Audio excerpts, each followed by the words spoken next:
Ал достар, күшті жағымды жаңалық әсіресе жамбылдықтар үшін 10 шілдеден бастап 20 шілде аралығында Әулие Ата жастары бағдарламасы басталды. Оған тапсырысты қалай бересіздер және кім береді?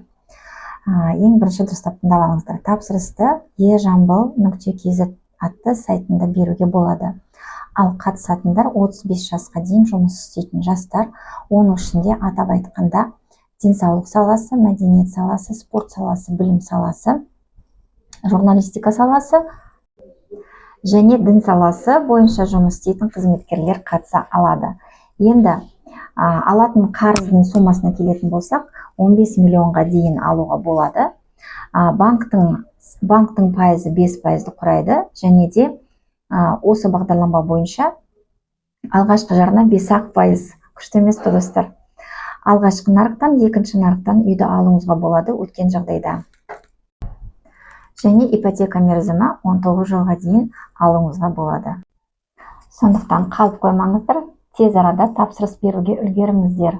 e-жамбыл.kz сайтынан тапсырыс беруіңізге болады. Баршаларыңызға сәттілік.